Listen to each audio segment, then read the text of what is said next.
And so I wonder now, what are going to be the effects of like, now it feels like, and I don't know where you stand on like jabs, but like, I feel like there is like a cultural shame being put upon people who, for whatever reason, don't want to get it. Like, and it's like, we all know all the reasons that people don't get it.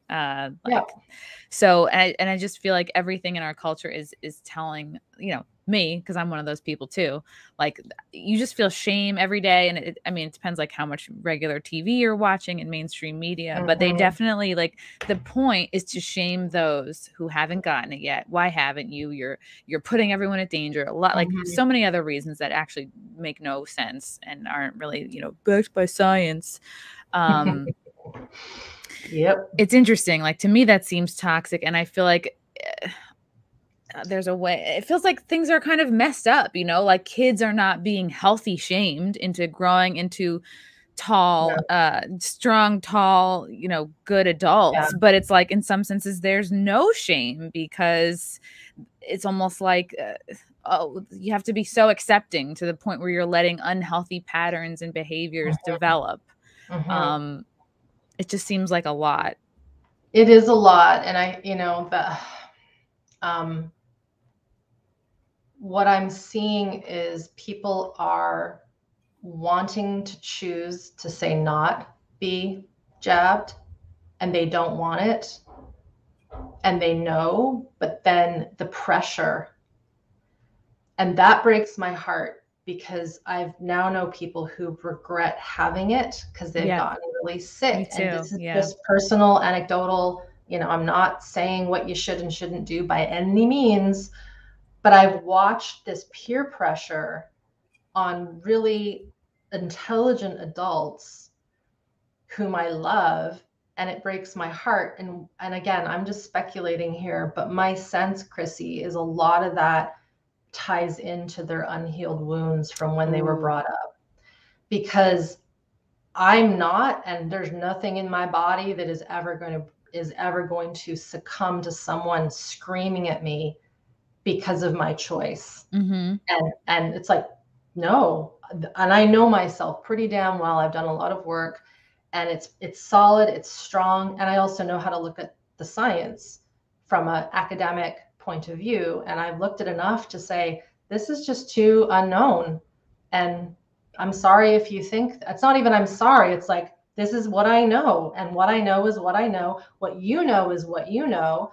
And if you were, again, I'll get a little heated with this, but if you were okay with everything that you did, then you wouldn't mind. Like, why does it matter? But again, it goes back into that massive psychological operation that is beyond our comprehension.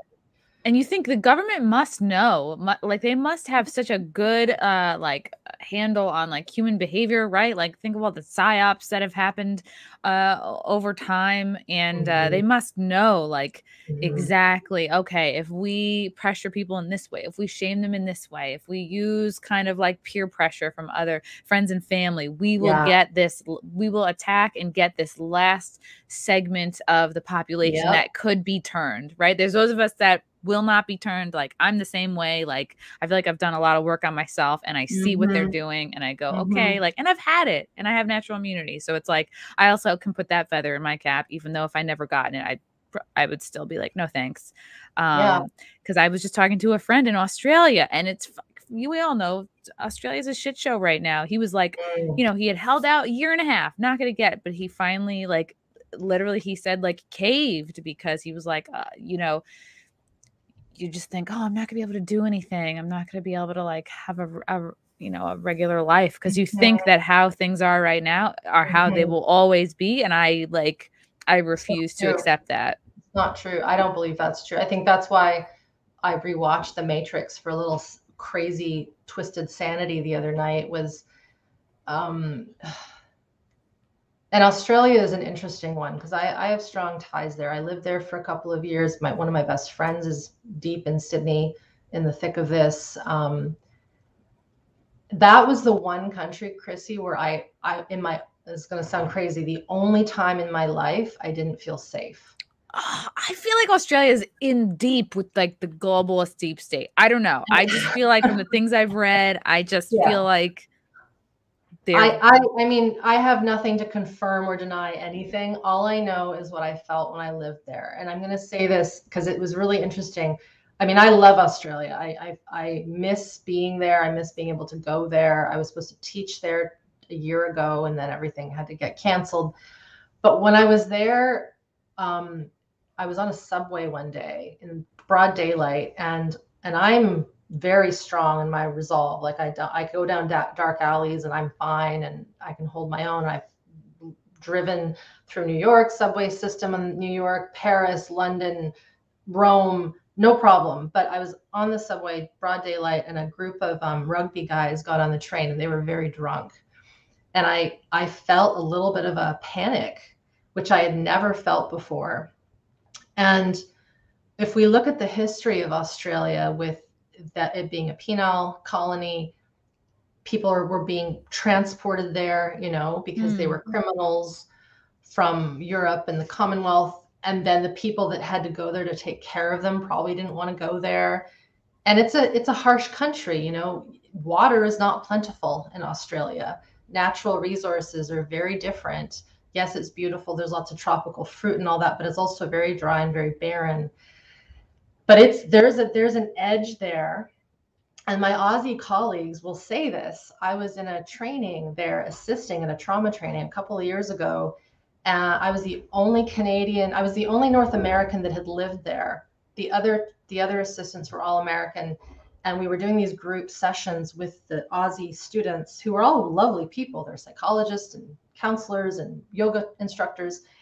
And we watched in the course of a day, groups of pods of 3 people fighting and being mean to each other in an exercise that normally in North America would just be fine. It would be a little heated, but we got together at the end of that day and we had our debrief, and the trainer was like, so what the hell just happened today? Like, I've never seen that in a training. And had trained a lot of people in America and Canada.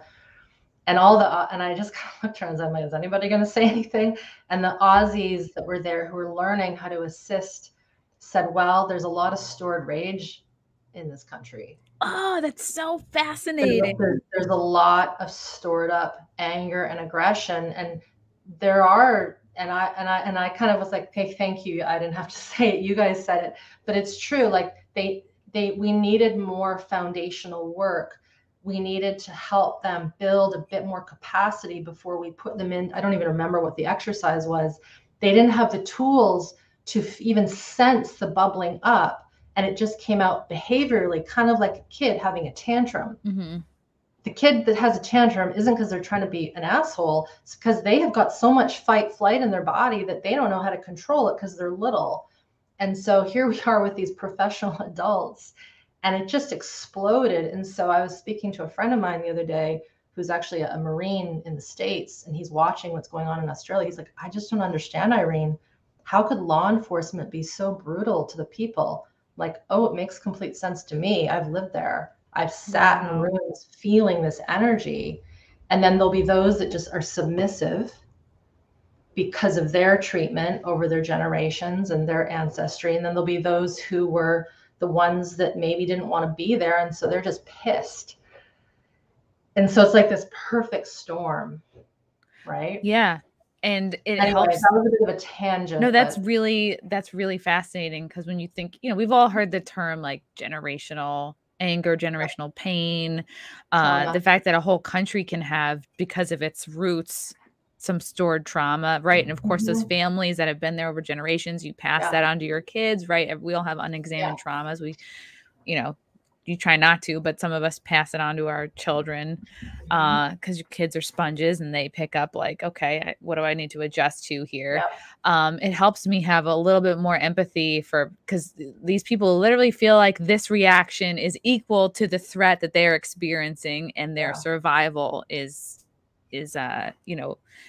the only way they can survive is by reacting in kind, or the cop that does like beat the shit out of somebody who is just outside their house. Well, they're not in their higher brain, right? Right. And that's the thing. This is why I say the stress was there before this all happened, because that just doesn't come in for the heck of it when something tragic occurs globally, from what I can tell.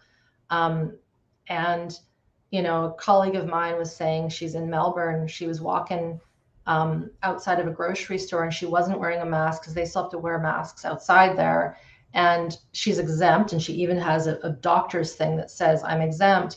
A woman attacked her like broad daylight in the parking lot, left her children in the car to attack my colleague.